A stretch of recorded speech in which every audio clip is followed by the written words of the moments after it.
Capítulo 1. O dia em que quase o alcancei. Salmos 63, versículo 8. Que você se inscreva em nosso canal e não deixe de curtir esse audiobook. Nós pensamos que sabemos onde Deus está. Nós pensamos que sabemos o que o agrada e estamos certos de que sabemos aquilo que o desagrada. Temos estudado tanto a palavra de Deus e suas cartas de amor para as igrejas que alguns de nós alegam saber tudo sobre Deus. Mas agora, pessoas como você e eu, em diferentes lugares do mundo, estão começando a ouvir uma voz persistente no silêncio da noite. Entre aspas, não estou perguntando quanto você sabe a meu respeito. Quero lhe perguntar: você realmente me conhece? Você realmente me deseja? Fecha aspas. Eu pensava que sim. Pensava que havia alcançado um nível considerável de sucesso no ministério. Afinal, eu havia pregado em algumas das maiores igrejas dos Estados Unidos. Estava envolvido em obras de alcance internacional com grandes homens de Deus. Fui à Rússia várias vezes e participei da fundação de muitas igrejas naquele país. Fiz muitas coisas para Deus pensando que era o que deveria fazer. Mas em um outono, durante uma manhã de domingo, aconteceu algo que mudou tudo isso e colocou em xeque todos os meus talentos, credenciais e realizações no ministério. Um velho amigo meu que pastoreava em Houston, no Texas, pediu-me que pregasse em sua igreja. De alguma forma, sentia que o destino estava me preparando. Antes dessa chamada, havia brotado em meu coração uma fome que parecia insaciável. Aquele vazio incômodo que perdurava dentro de mim, apesar de minhas realizações ministeriais, ficava cada vez maior.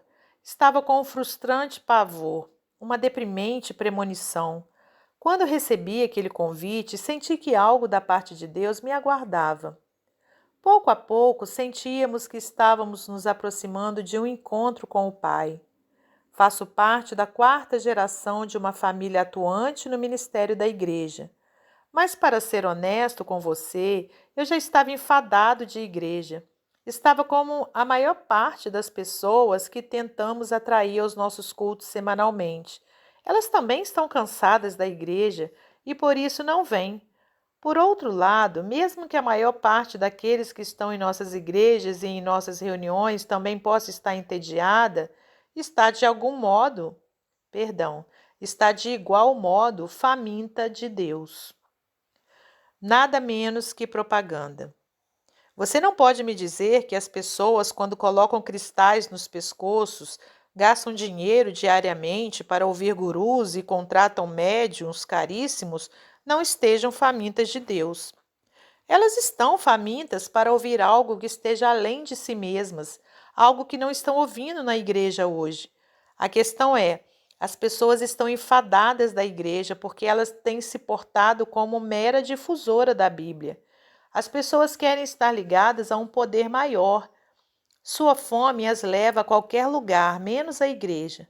Elas estão à procura de algo para saciar a fome que lhes corrói a alma. Ironicamente, mesmo sendo um ministro do Evangelho, eu estava sofrendo da mesma fome que aflige aqueles que nunca tiveram um encontro com Jesus. Não me contentava mais em apenas saber sobre Jesus. Você pode saber tudo sobre presidentes, realezas e celebridades, pode conhecer seus hábitos alimentares, endereço, estado civil, mas saber sobre eles não significa ter intimidade com eles. Não significa que você os conheça. Na era da comunicação, com boatos passados de boca em boca, de papel em papel, de pessoa a pessoa, é possível compartilhar informações sobre alguém sem conhecê-lo pessoalmente. Se você ouvir duas pessoas conversando sobre a última tragédia que se abateu sobre alguma celebridade, ou a última vitória que ela experimentou, pode até pensar que elas conheçam a pessoa de quem estão falando, quando na verdade tudo o que sabem são fatos a respeito dela. Por muito tempo, a igreja só tem conhecido fatos sobre Deus. Nós conhecemos técnicas, mas não falamos com Ele. Esta é a diferença entre conhecer alguém e saber a respeito dele. Presidentes, realezas e celebridades, posso ter muitas informações sobre eles, mas não conhecê-los de fato. Se os encontrasse pessoalmente, teriam que ser apresentados a mim, porque o mero conhecimento a respeito de uma pessoa não é o mesmo que uma amizade íntima. Saber a respeito de Deus não é o suficiente. Temos igrejas cheias de pessoas que podem ganhar qualquer concurso sobre temas bíblicos, mas que não o conhecem. Temo que alguns de nós fomos desviados ou embaraçados tanto pela prosperidade quanto pela pobreza. Receio que tenhamos nos tornado uma sociedade tão farisaica que nossos desejos e vontades não correspondam aos do Espírito Santo. Se não tomarmos cuidado, estaremos cultivando o culto ao bem-estar. Satisfeitos com nosso pastor amável, nossa igreja confortável, nosso fiel círculo de amigos, nos esquecendo dos milhares de insatisfeitos, feridos e aflitos que passam por nosso confortável templo todos os dias. Não posso deixar de pensar que, se falhamos até mesmo em tentar alcançá-los com o Evangelho de Jesus Cristo, muito sangue foi desperdiçado no Calvário. Isso de fato me incomoda. Tinha que haver algo mais. Eu estava desesperado por um encontro com Deus, o mais íntimo possível.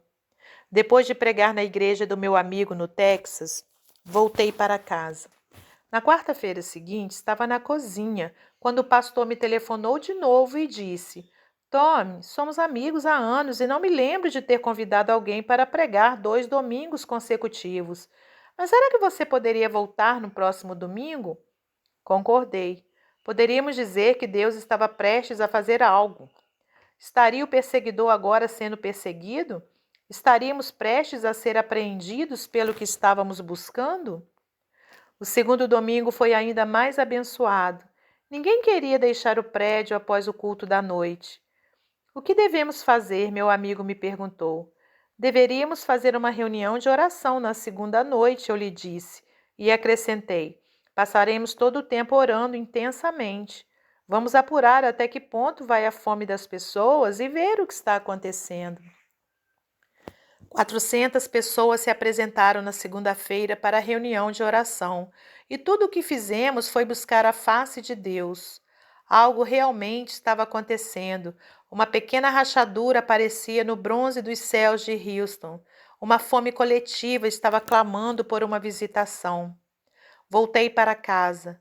Na quarta-feira, o pastor estava novamente ao telefone me dizendo: Tommy, você pode voltar no domingo? Ouvi suas palavras e seu coração. Ele verdadeiramente não estava interessado em minha volta. O que eu e ele queríamos era que Deus viesse. Ele é um dos nossos, é um caçador de Deus, e estávamos em uma ardente busca. Sua igreja havia estimulado a fome que havia em mim. Eles também tinham sido preparados para essa busca. Havia uma premonição de que estávamos prestes a pegá-lo. Uma expressão interessante, não é? Pegá-lo. Realmente é uma expressão impossível. Podemos pegá-lo assim como o leste pode pegar o oeste. Eles estão muito longe um do outro. É como brincar de pega-pega com minha filha. Quando ela chega em casa após um dia de aula, nós brincamos como tantos outros pais e filhos mundo afora. Ao tentar me pegar, apesar do meu corpo grande e desajeitado, ela não consegue nem mesmo me tocar, porque uma criança de 6 anos não pode pegar um adulto. Mas não é este o propósito da brincadeira, porque alguns minutos depois ela diz sorridente: Ah, papai!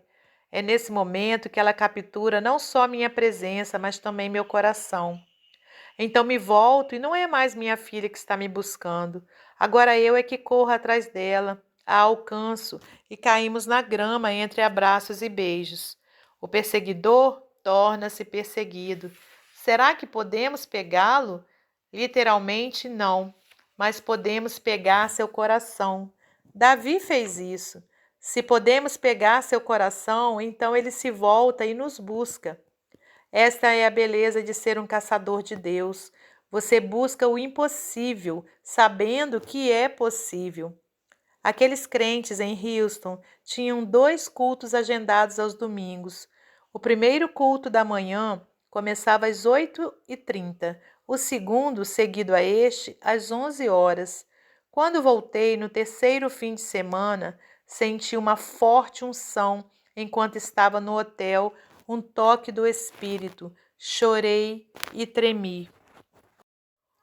Mal podíamos respirar. Na manhã seguinte, entramos no prédio às 8h30 para o culto dominical, esperando ver aquela multidão sonolenta com sua adoração desinteressada. Enquanto me encaminhava para sentar na primeira fileira, a presença de Deus já estava naquele lugar de uma forma tão intensa que o ar estava denso, mal podíamos respirar. A equipe de louvor visivelmente se esforçava para continuar ministrando. Lágrimas jorravam. Estava cada vez mais difícil tocar. Finalmente, a presença de Deus pairava tão fortemente que eles não mais conseguiam tocar ou cantar. O dirigente do louvor rompeu em soluços atrás do teclado. Se houve alguma boa decisão que já tomei na vida, foi a daquele dia. Eu nunca tinha estado tão perto de pegar Deus e não iria parar.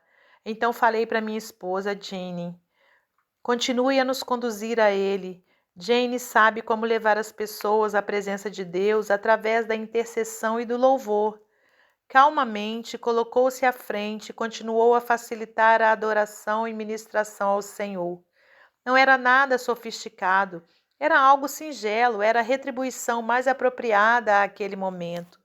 A atmosfera me lembrava a passagem de Isaías, capítulo 6, algo que li e até mesmo ousei sonhar que poderia experimentar um dia. Nesta passagem, a glória do Senhor encheu o templo. Nunca entendi o que significava a glória do Senhor encher um lugar. Já havia sentido Deus muito próximo, mas daquela vez em Houston, quando pensava que Deus já estava presente, mais e mais sua presença enchia o santuário. É como a cauda de um vestido de noiva que, mesmo depois da entrada da noiva na igreja, continua a entrar após ela.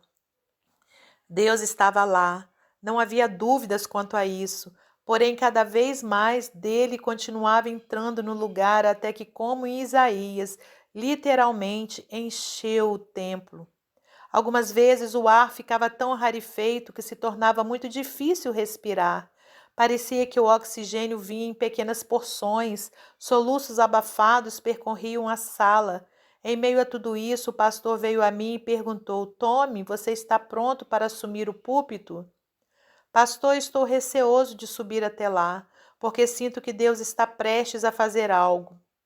Lágrimas estavam correndo pelo meu rosto quando disse isto.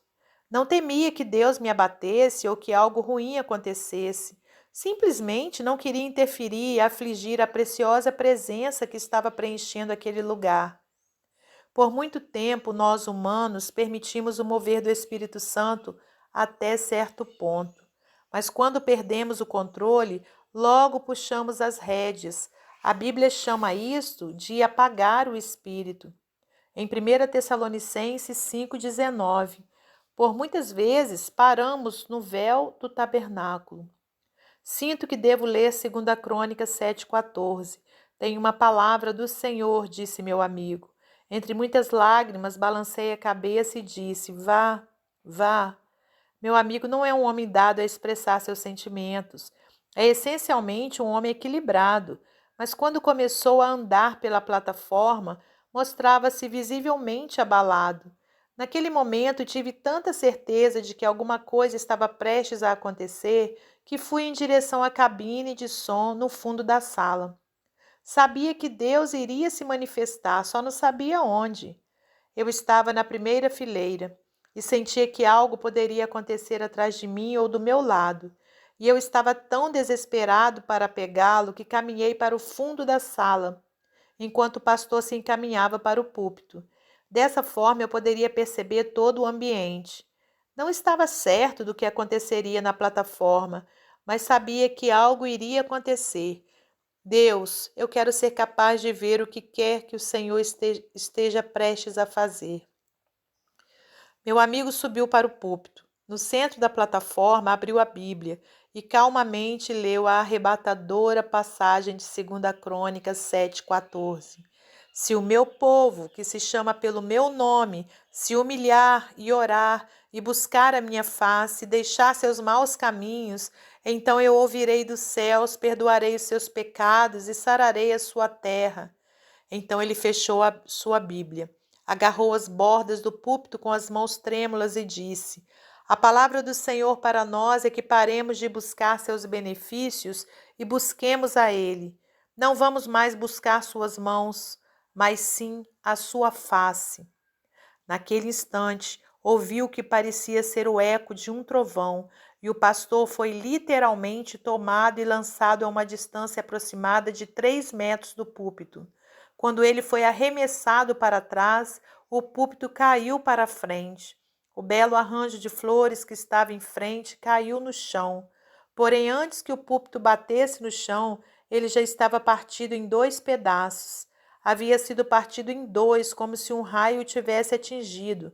Naquele instante, o terror tangível da presença de Deus encheu aquela sala.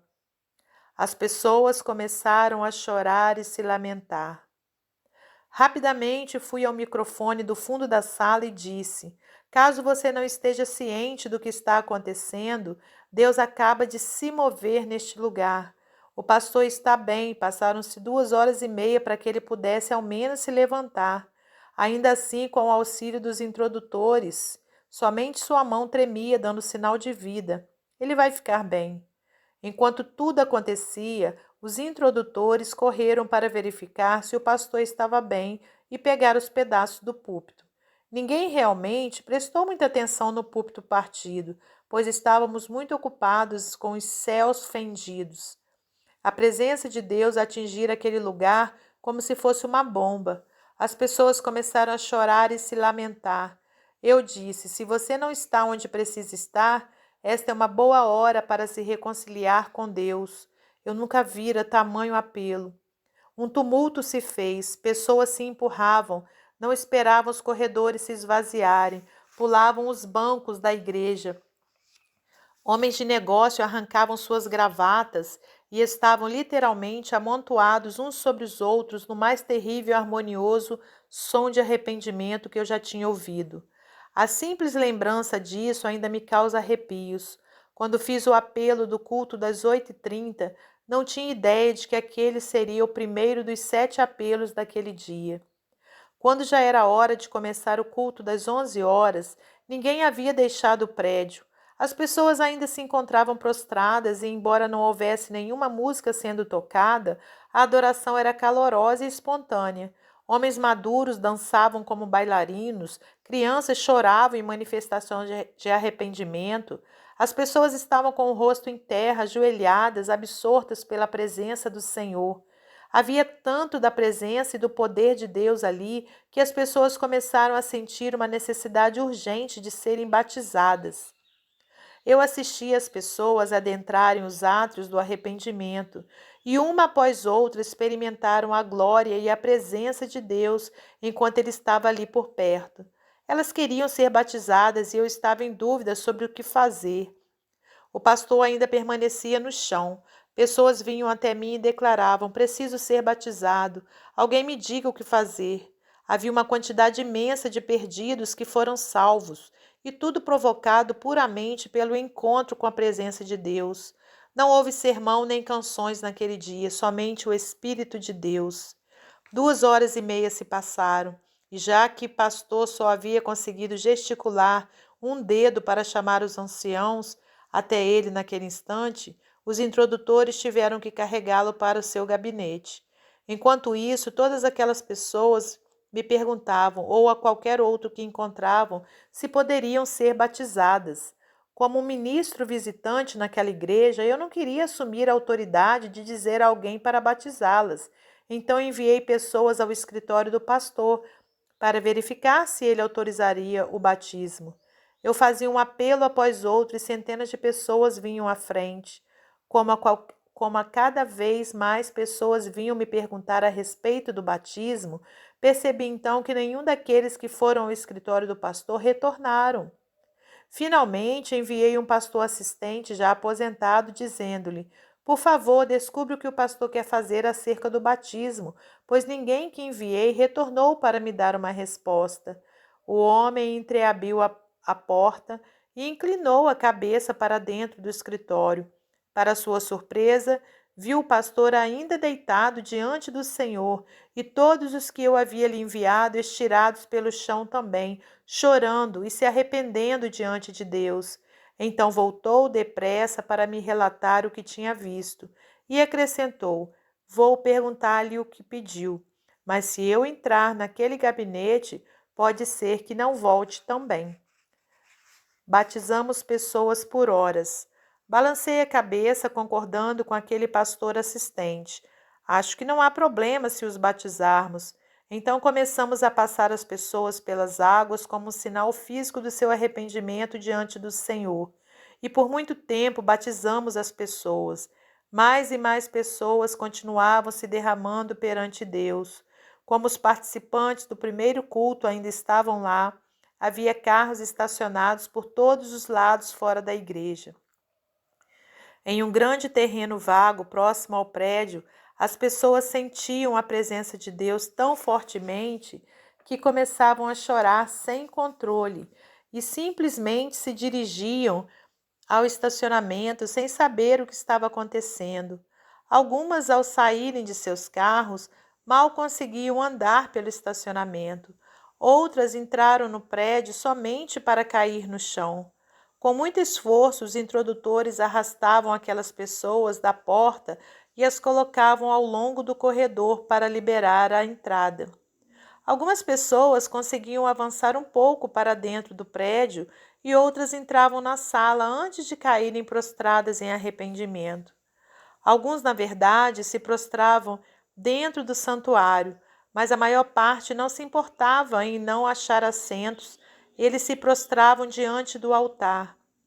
Não importava, pois não demorava muito para que começassem a chorar e se arrepender. Como eu disse, não houve nenhuma pregação, nem mesmo música houve na maior parte do tempo. Mas basicamente uma coisa aconteceu naquele dia. A presença de Deus se revelou. Quando isso acontece, a primeira coisa que se faz é o mesmo que Isaías fez ao ver o Senhor no alto e sublime trono. Ele clamou das profundezas de sua alma. Então disse eu: Ai de mim, estou perdido, porque sou homem de lábios impuros, habito no meio de um povo de impuros lábios, e os meus olhos viram o Rei, o Senhor dos exércitos. Isaías 6:5.